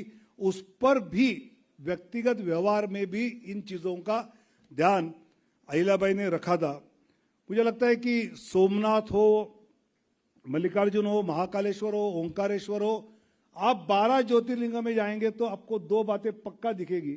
एक भगवान शंकर और अहिल्याबाई के नाम से वहां जो निर्माण किया हुआ धर्मशाला है या टेम्पल इकोनॉमी की जो बात की है वो ये 12 के 12 ज्योतिर्लिंग में हमको दिखेगी। मुझे लगता है कि मतलब जब मैं इन ज्योतिर्लिंगों के यहाँ जाता हूँ या फिर द्वारका में भी आप जाएंगे, 4 धाम में, बद्रीनाथ जाएंगे, जगन्नाथपुरी जाएंगे, रामेश्वरम जाएंगे, वहां भी आपको दिखेगा। मतलब मध्य प्रदेश के मालवा की महारानी, किधर पुरी, किधर बद्रीनाथ, किधर रामेश्वरम, गुजरात का सोमनाथ कहां, लेकिन ये सब स्थानों पर अपने ओर से उस समय इस प्रकार की बातें करना, मतलब सिर्फ मंदिर का जीर्णोद्धार इतना विषय नहीं है, तो फिर वो मालवा में करती सिर्फ अगर कुछ करना होता तो। और पूरे देश की कल्पना करने वाली वो राज्यकर्ता थी और इसलिए इस पूरे देश के इन सब चीजों को अपने द्वारा कुछ करने का प्रयास उन्होंने पूरी जिंदगी भर करते रहे। और मुझे लगता है कि मथुरा हो, अयोध्या हो, प्रयाग हो, पुणे का महाबलेश्वर हो, उडुपी का गोकर्ण हो, काठमांडू के मंदिर के पुनर्निर्माण में भी उनकी अपनी एक भूमिका थी। ऐसे कई आपको जो पशुपतिनाथ की इसमें उनकी उसमें भी भूमिका है। और ये सब मतलब मेरे जैसा एक राजकीय, राजनीतिक, सामाजिक कार्यकर्ता सोचते हैं कि भाई अब मैं बिहार का प्रमुख हूं तो मैंने कल बोला मेरे को रहने दो, बिहार में कहां उत्तराखंड भेज रहे हैं, मेरे को वहां काम है। हम अपने दिया हुआ सोच रहे हैं, लेकिन उसमें अपने राज्य के बाहर ही नहीं तो पूरे देश के बारे में इस प्रकार सोचकर उस पर अपना योगदान देना, मैं मानता हूं कि ये बहुत एक बड़ी सोच थी। और उसमें जैसे उनकी क्षमता, उनका कर्तृत्व था, उनके ससुर जी ने जो उनको मौका दिया, मतलब बम बनाने का भी, बम के गोले बनाने का प्रशिक्षण अपनी बहू को उनके ससुर जी ने देने का काम किया और ये सीखी, युद्ध की हर चीज सीखी। मतलब हमको युद्ध कहते हैं तो झांसी की रानी याद आती है और वो स्वाभाविक भी है, लेकिन उनके जैसे भी प्रशासन के साथ साथ युद्ध की भी जानकारी, और उसके बिना आसपास के मुगलों से वो सामना नहीं कर सकती थी, लेकिन वो सफलतापूर्वक कर रही थी। और इसलिए मुझे लगता है कि अहिल्याबाई होळकर के बारे में इंदिरा गांधी जी ने भी कहा था कि ये नारी शक्ति का प्रतीक है हिंदुस्तान का, जो हम दुनिया को दिखा सकते हैं। इंदिरा गांधी जी के पिताजी जवाहरलाल नेहरू जी ने अपने डिस्कवरी ऑफ इंडिया में भी अहिल्याबाई का शासन इतना सुव्यवस्थित था कि उनके जीवन काल में ही उनको संत मान लिया गया था। ये नेहरू जी ने भी लिखा है। मतलब मंदिर के निर्माण करने वालों के बारे में अब उनका पोता क्या कह, पोता या वहां पर पोता क्या कह रहा है, लेकिन अहिल्याबाई का काम ही इतना बड़ा था कि उसको सभी समाज के सभी प्रकार के लोग अनदेखा कर ही नहीं सकते थे। और इसलिए रक्षा उत्पाद हो, मतलब अभी ऑपरेशन सिंदूर में आप तो उत्तराखंड में तो आपके पास बहुत एक सर्विसमैन है, उनसे चर्चा करो कि कितना मेड इन इंडिया के वेपन्स का उपयोग हुआ, कैसे हुआ, और अपने रक्षा उत्पाद का विकसित हमने करना चाहिए, ये अहिल्याबाई की सोच थी, उन्होंने की थी। महिलाओं को सैनिकीकरण में लाना, ये उनकी सोच थी। आपको तो सबसे आश्चर्य क्या लगेगा कि उस समय न्याय व्यवस्था क्या थी कि आपको कुछ दिक्कत हुई तो आपने न्याय मांगने के लिए जाना। अब न्याय मांगने के लिए जाने पर वहां न्यायाधीश जो कुछ नियुक्त होते हैं वो आज आएंगे ही, ये कोई कंफर्म नहीं होता था, वो उनका मन करे तब आएंगे। अहिल्याबाई ने न्याय व्यवस्था का समय इतने बजे से इतने बजे तक न्यायाधीश वहां होने चाहिए, ये उन्होंने शुरू किया। ये ऑफिस टाइमिंग वगैरह जो आए हैं ना, तो ये उस समय से है। और इसलिए फिर लोग जाते थे, आज आए हैं क्या, नहीं तो बैठते थे वापस। ऐसा जो लोगों का समय बर्बाद होता था इतनी छोटी चीजों में भी। अभी हम जीएसटी की चर्चा करते हैं, वैट की चर्चा करते हैं। अहिल्याबाई के समय भी इस प्रकार की कर व्यवस्था थी और लोगों को उन्होंने कन्विंस किया था कि शासन और राज चलाने के लिए आपका योगदान लगेगा, और आपके योगदान के लिए उसमें उन्होंने कर रचना ली, लोगों ने स्वीकार कर ली। और वो कर रचना लगभग उस समय 1/3 को लेकर कर रचना उन्होंने की थी। कोई भी आपका इनकम है तो उस, और वो कितने के ऊपर का, जैसे अभी एक 30 लाख के ऊपर है तो फिर आपको इतना % इनकम टैक्स, उसके ऊपर है इतना इनकम टैक्स।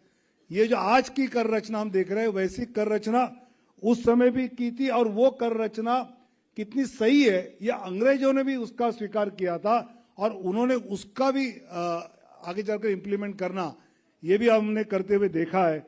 और इसलिए मुझे लगता है कि व्यापार को सुरक्षा देने का काम, उसे रोजगार बढ़ाने का काम, उसकी एक अलग नीति उन्होंने बनाई थी।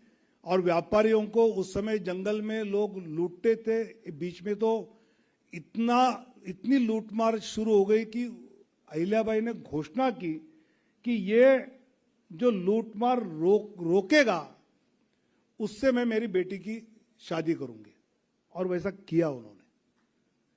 इस प्रकार अलग अलग सोच में अपने खुद को दांव पे लगाना। और मुझे लगता है कि वहां जनजातीय समाज जो है उसको भूमि आवंटित करना, उसको वहां से रोजगार बनाने के लिए करना, या फिर किसी को मुफ्त में कोई सहायता नहीं, कुछ नहीं तो मिट्टी का शिवलिंग बनाओ और नर्मदा नदी में छोड़ो, एक उसके मन में भाव पैदा हो। ऐसे कई, एक बार उनके पास एक भिक्षुक गया कि काशी में मेरा घर पूरा उद्ध्वस्त हो गया, गिर गया, तो मुझे कुछ आप ये करो। तो उन्होंने रूटीन भिक्षा उसको दे दी। और वो बोला यार इतना मैं महारानी के पास आया, कुछ मांगा तो कुछ पैसे तो दे देती, लेकिन उन्होंने रूटीन की भिक्षा दी। और वो भिक्षा मांगते मांगते जब 6 महीने घर पहुंचा, तब तक अहिल्याबाई ने ये कह रहा है वो सच है या नहीं है, ये अपने गुप्तचरों को पूछा। सच है ये मालूम पड़ने पर उसको काशी में उसका घर बांध के दिया, जो उसको 6 महीने बाद मालूम पड़ा। ऐसी कई घटनाएं, मतलब अपने समाज से संवेदनशीलता से जुड़े रहना और उनको उस प्रकार की सहायता करना। मतलब जन सुनवाई की नियमित व्यवस्था, कोर्ट तो लगाए, लेकिन जन सुनवाई, अभी जैसे मुख्यमंत्री अपने जन सुनवाई करते हैं, मंत्री जन सुनवाई करते हैं, वैसे अहिल्याबाई हर 15 दिन में एक बार जन सुनवाई करती थी, खुद जाकर। जहां आपको न्याय नहीं मिला है कोर्ट से, वहां के जो न्याय व्यवस्था से, तो आप मेरे यहां आ सकते हो और उसकी जन सुनवाई करना। ऐसे 300 साल पहले ये सोचना, मुझे लगता है कि ये बड़ी बात है। और इसलिए आज ये 300वीं जयंती मनाते समय मुझे लगता है कि हमको, अध्यक्ष जी, हमारे सभी उत्तराखंड के जनप्रतिनिधियों को एक सूची बनाकर देनी चाहिए अहिल्याबाई होळकर जी के जीवन में उन्होंने इतने चीजें की है, इसमें से आप इसको प्रेरणा मानते हुए आपके व्यक्तिगत जनता से काम करते समय कौन सी 2 चीजों का आप उसका आचरण करेंगे? अगर ये हम आज अगर तय करते हैं तो मुझे लगता है कि अहिल्याबाई होलकर की 300वीं जयंती मनाना ये हमारे लिए सफल होगा, और ये हम करें। इतना ही कहते हुए मेरे वाणी को विराम देता हूं। बहुत बहुत धन्यवाद। भारत माता की जय।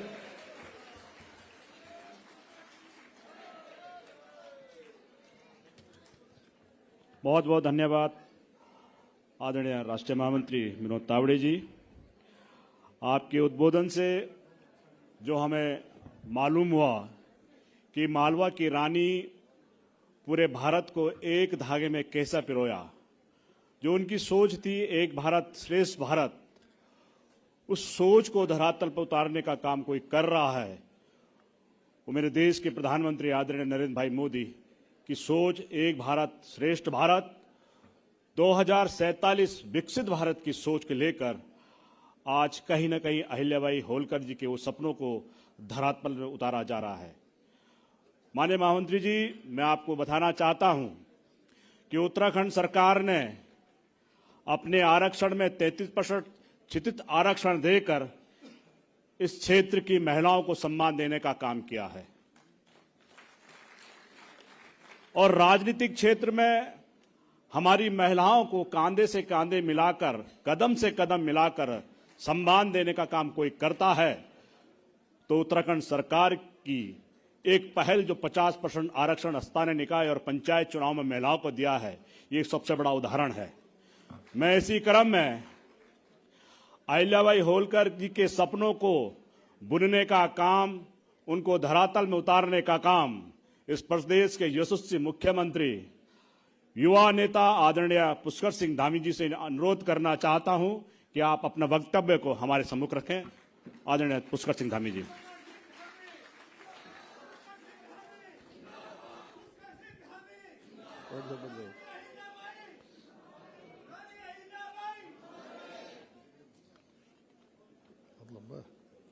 भारत माता की, भारत माता की, वंदे वंदे, जय श्री राम, जय श्री राम, जय जय श्री राम।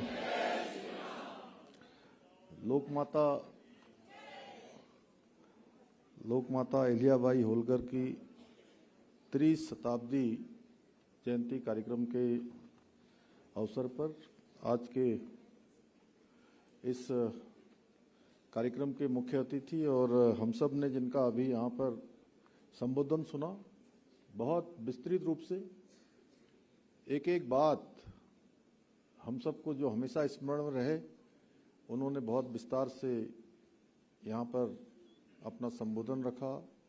अनेक दायित्वों में रहे हैं, विद्यार्थी परिषद, युवा मोर्चा, भारतीय जनता पार्टी, महाराष्ट्र सरकार और अब भारतीय जनता पार्टी के राष्ट्रीय महामंत्री के नाते, बिहार प्रदेश के प्रभारी के नाते और दिल्ली मुख्यालय में होने वाले अनेक कार्यक्रमों का संयोजन आपके माध्यम से होता है। आज हम सब के बीच में आपकी उपस्थिति हुई है। मैं देवभूमि उत्तराखंड आगमन पर सभी देवभूमि वासियों की तरफ से आपका स्वागत करता हूं, आपका अभिनंदन करता हूं। भारतीय जनता पार्टी के प्रदेश के अध्यक्ष और राज्यसभा के सांसद आदरणीय महेंद्र भट्ट जी, हमारे संगठन महामंत्री आदरणीय अजय जी, राष्ट्रीय महामंत्री महिला मोर्चा और इस कार्यक्रम की संयोजक श्रीमती दीप्ति रावत जी,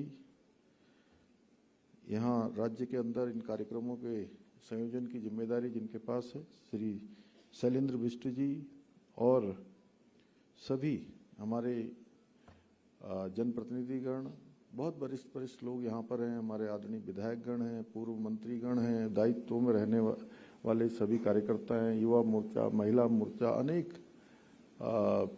मेयर हमारे, और सभी मैं कहूँ तो एक हमारी पार्टी के सब प्रमुख लोगों का एक समूह यहाँ पर उपस्थित है। आज के इस अवसर पर इस लोकमाता अहिल्याबाई होलकर की 63वीं जन्म जयंती के अवसर पर आप सभी, ये इसका नाम भी भाई साहब मुख्य सेवक सदन है।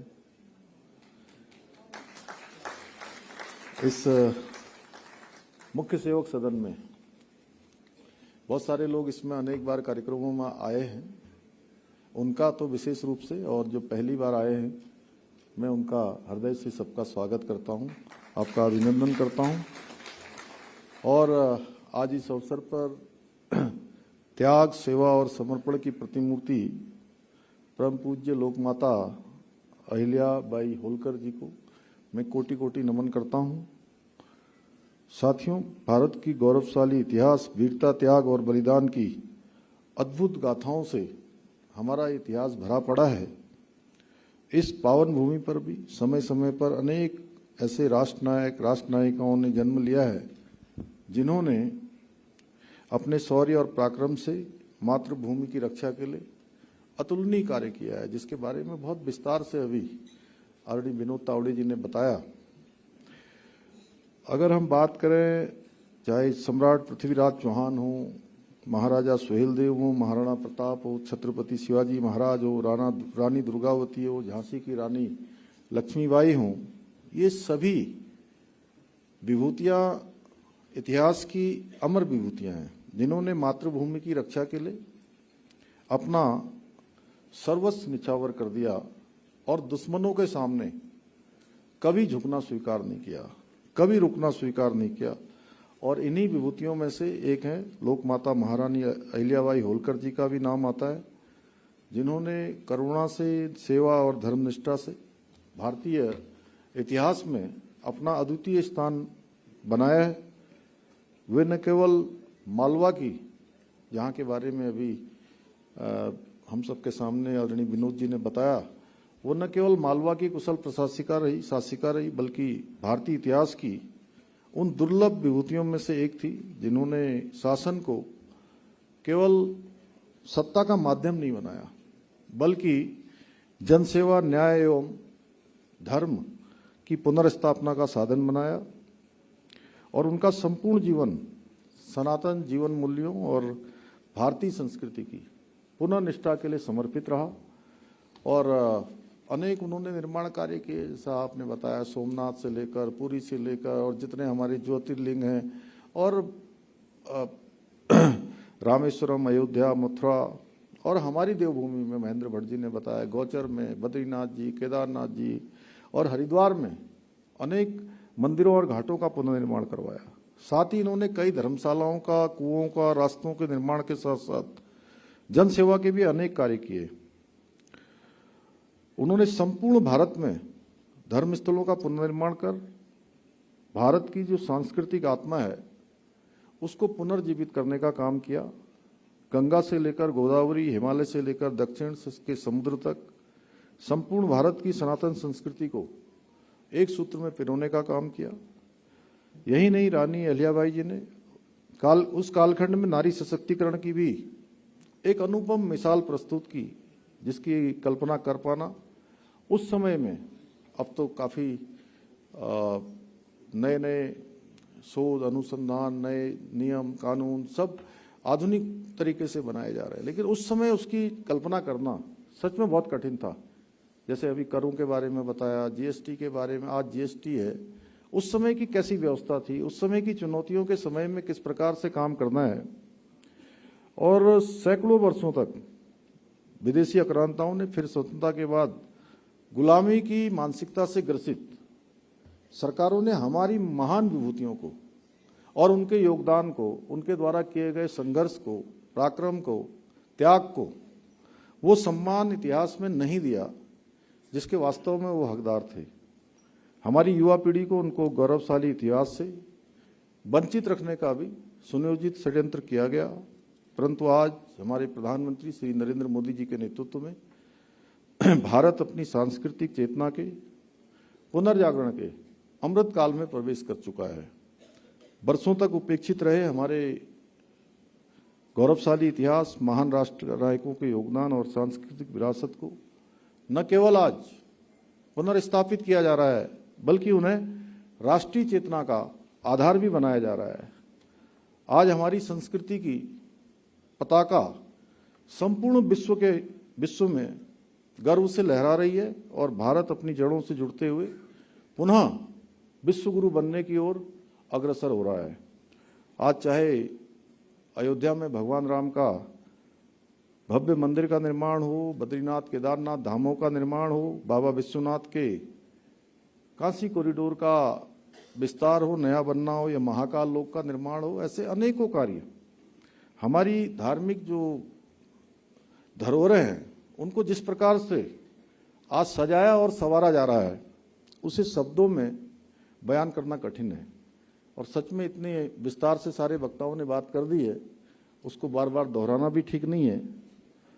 और मैं इतना ही नहीं, आज लोकमाता अहिल्याबाई होलकर को आदर्श मानकर आदरणीय प्रधानमंत्री जी ने महिला सशक्तिकरण की दिशा में भी अभूतपूर्व कार्य, अनेक कार्य किए जा रहे हैं। चाहे भारत की संसद विधानसभाओं में 33% के आरक्षण की महिलाओं के लिए मंजूरी देना हो, बेटी बचाओ बेटी पढ़ाओ अभियान चलाना हो, बेटियों की शिक्षा और सुरक्षा को प्राथमिकता देना हो, उज्ज्वला योजना से महिलाओं को चूल्हे के धुएं से मुक्ति दिलाना हो, लखपति दीदी योजना द्वारा महिलाओं को आत्मनिर्भर बनाना हो, या ट्रिपल तलाक जैसी कुप्रथा का अंत करना हो। ऐसे अनेक निर्णय आदरणीय मोदी जी के नेतृत्व में मातृशक्ति के सम्मान में सुनिश्चित करने का काम हुआ है। और हमारी सरकार भी उत्तराखंड के अंदर आदरणीय प्रधानमंत्री जी के मार्गदर्शन में हमारे धार्मिक स्थलों के नवनिर्माण के लिए, पुनर्निर्माण के लिए, सांस्कृतिक विरासत के संरक्षण के लिए प्रतिबद्धता के साथ काम कर रही है। जहां एक और हम केदारखंड और मानसखंड के मंदिर क्षेत्रों के सौंदर्यीकरण में अनेक कार्य कर रहे हैं, वहीं यहीं पर हरिपुर कालसी में यमुना तीर्थ स्थल के पुनरुद्धार की दिशा में भी प्रयास कर रहे हैं। साथ ही हरिद्वार ऋषिकेश में गंगा कॉरिडोर के साथ साथ शारदा कॉरिडोर के निर्माण की दिशा में भी कार्य किया जा रहा है। इसके अलावा हम मातृशक्ति के कल्याण और सशक्तिकरण के लिए विभिन्न योजनाओं के माध्यम से निरंतर कार्य कर रहे हैं। राज्य की सरकारी नौकरियों में हमने विधानसभा में विधेयक लाकर 30% का आरक्षण मातृशक्ति के लिए सुनिश्चित किया है। इसके साथ ही मुख्यमंत्री नारी सशक्तिकरण योजना, मुख्यमंत्री महालक्ष्मी योजना, मुख्यमंत्री वात्सल्य योजना, मुख्यमंत्री आंचल अमृत योजना और पोषण अभियान जैसी अनेक योजनाएं हमने प्रारंभ की है।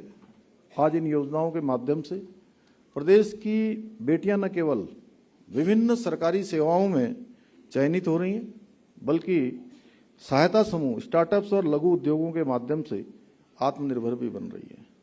अभी आज से 3 दिन पहले इसी सभागार में परिवहन विभाग के जो चयनित अभ्यर्थी थे उनको हम उनके जो नियुक्ति पत्र हैं उस प्रदान करने का कार्यक्रम यहाँ पर हो रहा था। सच में मैं बताऊं तो उसमें 50% से अधिक भागीदारी नियुक्ति पाने वालों की वो हमारी बहनों की थी, मातृशक्ति की थी।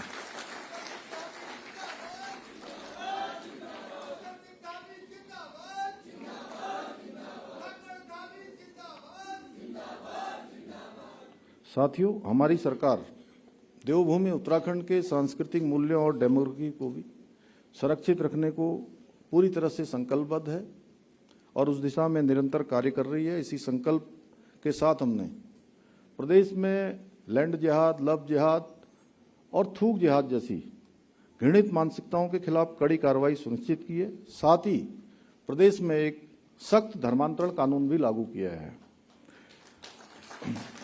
इतना ही नहीं, हमने प्रदेश में एक सख्त भू कानून भी लागू कर दिया है, जिससे राज्य के मूल स्वरूप से खिलवाड़ करने वालों के खिलाफ अब सख्त कार्रवाई सुनिश्चित हो सकेगी।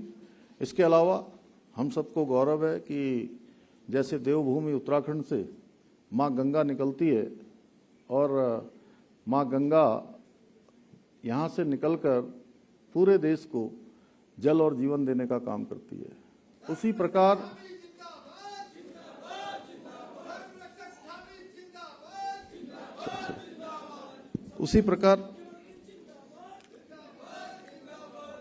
उसी प्रकार समान नागरिक संहिता की गंगोत्री हमारे राज्य से निकल गई है। राज्य के अंदर 27 जनवरी 2025 से प्रदेश में रहने वाले हर वर्ग, हर पंथ और हर समुदाय के व्यक्ति के लिए समान नागरिक संहिता का एक समान कानून सबके लिए यहाँ लागू हो गया है। इसके साथ ही हमने प्रदेश में देश का सबसे प्रभावी नकल कानून भी लागू किया है। और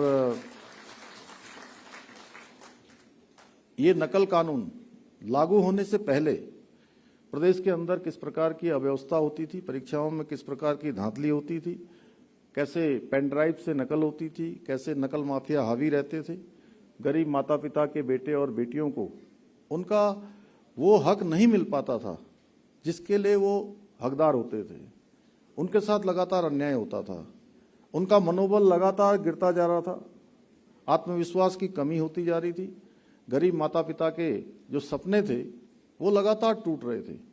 भाइयों बहनों, हमने इसकी शुरुआत की और नकल माफियाओं के खिलाफ कार्रवाई भी की। 100 से अधिक नकल माफियाओं को जेल की सलाखों के पीछे भेजा। नकल माफिया की कमर तोड़ने का काम हमने किया और साथ में देश का सबसे सख्त नकल कानून लागू किया, जिसका परिणाम हुआ कि पिछले 3 वर्षों में 23,000 से अधिक नियुक्तियां अभी तक हम अपने युवा भाई बहनों को देने में हमें सफलता प्राप्त हुई है और एक भी मामले में नकल का प्रकरण नहीं आया। एक भी मामले में कोई न्यायालय में मामला नहीं गया, कोई विवादित मामला नहीं हुआ, कहीं कोई नकल नहीं आई। और पारदर्शिता के आधार पर सच में आप सब, ये हमारी पार्टी के प्रमुख प्रतिनिधि बैठे हैं, जनप्रतिनिधि बैठे हैं, आप सब देखते होंगे, खजानदास जी यहाँ पर बैठे हैं, मैं और ये धनोल्टी एक क्षेत्र में कार्यक्रम में गए थे तो टिहरी जनपद में ही बता रहे थे कि 10 से ज्यादा लोग सामान्य परिवारों के बेटे और बेटियां उनके पीसीएस परीक्षा के परिणाम आने के बाद उस परीक्षा में चयन हुए थे। एक उसके बाद मैं वहां से चमोली गया, चमोली में ही इसी प्रकार से हमारे कई गरीब माता पिता के बेटों को चयन और का अवसर मिला, बेटियों को। पिथौरागढ़ गया, वहां भी चंपावत गया, कोई जनपद ऐसा नहीं है। और पहले जो परीक्षाएं देते थे, कई सालों से परीक्षा दे रहे थे, उनका चयन नहीं हो रहा था। अब वही हमारे भाई बहन परीक्षाओं में बैठते हैं और एक साथ उनका 3-3, 4-4 और 5-5 परीक्षाओं में चयन हो रहा है। ये परिवर्तन हुआ है। साथियों, हमने प्रदेश में भ्रष्टाचार को जड़ से समाप्त करने के लिए जीरो टॉलरेंस की नीति के तहत हम कार्य कर रहे हैं। इसी का परिणाम है कि पिछले 3 वर्षों में हमने भ्रष्टाचार में लिप्त करीब 200 से अधिक लोगों को जेल की सलाखों के पीछे पहुंचाया है। हमारा ये अभियान अभी भी लगातार जारी है। साथियों, जैसा आप सभी जानते हैं कि हाल ही में हमारी वीर सेना ने पहलगाम में हुए आतंकवादी हमले का मुंहतोड़ जवाब देते हुए ऑपरेशन सिंदूर को सफलतापूर्वक अंजाम दिया। इस अद्वितीय कार्रवाई के लिए एक बार फिर पूरी दुनिया को भारत की सैन्य क्षमता, साहस, रणनीतिक कुशलता का लोहा मानने पर मजबूर कर दिया। हमने कल ही यहीं पर कैंट एरिया में वीर सैनिकों के साथ सैनिक संवाद का कार्यक्रम आयोजन किया था, जिसमें हम व्यक्तिगत रूप से उनके पराक्रम के प्रति कृतज्ञता प्रकट कर सकें। मैं आपसे भी आग्रह करता हूं कि आप लोग हमारे वीर सैनिकों के अद्वितीय योगदान को हमेशा स्मरण रखते हुए अपने अपने क्षेत्रों में जाकर हमारी सेना के शौर्य गाथाओं को जन जन तक पहुंचाने का काम करें। और आदरणीय प्रधानमंत्री जी ने भी हम सब से अपेक्षा की है कि जो हमारी तिरंगा यात्रा सैनिकों के सम्मान में निकल रही है, सेना का अभिनंदन का जो कार्यक्रम हो रहा है, ये कार्यक्रम हमारा अनवरत रूप से चलना चाहिए, ये रुकना नहीं चाहिए। और मैंने ये भी तय किया है कि मैं भी जिस कार्यक्रम में भी जाऊंगा, चाहे 1000 कदम, 2000 कदम, जितनी भी दूरी पर होगा कार्यक्रम स्थल, वहां पहले हम लोग एक प्रतीकात्मक रूप से तिरंगा यात्रा निकालेंगे, उसके बाद ही कार्यक्रम में सम्मिलित होंगे। साथियों, हम सब उत्तराखंड को देश का अग्रणी राज्य बनाने का जो हमारा विकल्प रहित संकल्प है, उसके लिए निरंतर कार्य कर रहे हैं। मुझे पूरा विश्वास है आप सभी के सहयोग से उत्तराखंड को देश का श्रेष्ठ राज्य बनाने का हमारा ये संकल्प अवश्य सिद्ध होगा। इन्हीं शब्दों के साथ एक बार मैं लोकमाता अहिल्याबाई देवी होलकर जी को नमन करते हुए और आज के मुख्य अतिथि जिन्होंने विस्तार से हम सबका यहाँ पर उत्साहवर्धन भी किया, प्रोत्साहन भी किया, बहुत सारी बातें बहुत विस्तार से हमको बताई देवभूमि आगमन पर, वो हम सबके भाई भी हैं और बड़ा संगठन में हम लोगों का बड़ा लंबे समय से आपसे जो है रिश्ता नाता भी है। तो यहाँ देवभूमि पधारे हैं, मैं एक बार फिर से आपका स्वागत करते हुए, अभिनंदन करते हुए मैं अपनी बात को समाप्त करता हूँ।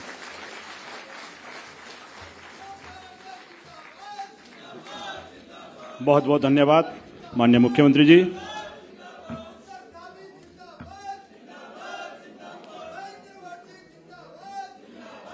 रानी अहिल्याबाई होलकर एक शासिका के साथ एक कुशल राजनीतिज्ञ,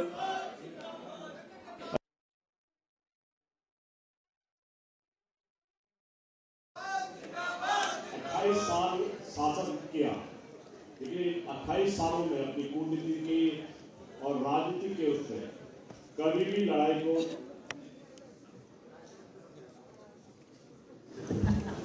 जिस तरह से आज देश के प्रधानमंत्री आदरणीय नरेंद्र भाई मोदी जी ने अभी जो हाल में ऑपरेशन सिंदूर के माध्यम से आतंकवाद के ठिकानों को खत्म करने का काम किया है, वो एक 200-300 साल पुरानी जो एक रणनीति, एक कूटनीति थी, उसको धरातल पे उतारा गया।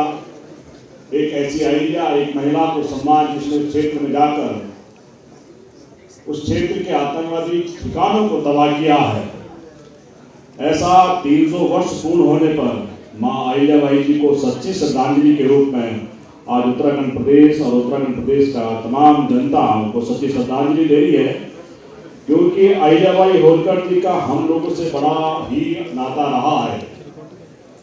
क्योंकि जैसे जैसे हमने अध्ययन किया, हमें लगा कि अहिल्याबाई जी ने जिस गोचर का निर्माण किया, जिस गोचर स्थान का निर्माण किया, गायक की दुर्दशा के लिए गोचर का निर्माण किया, और जो मुझे बद्रीनाथ के पंडों के माध्यम से जो पता चला, जो उनके माध्यम से पता लगा कि भगवान बद्रीनाथ केदारनाथ की जो पूजा होती थी,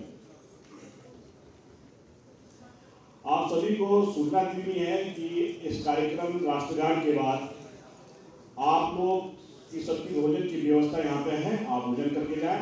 मैं एक बार आपको राष्ट्र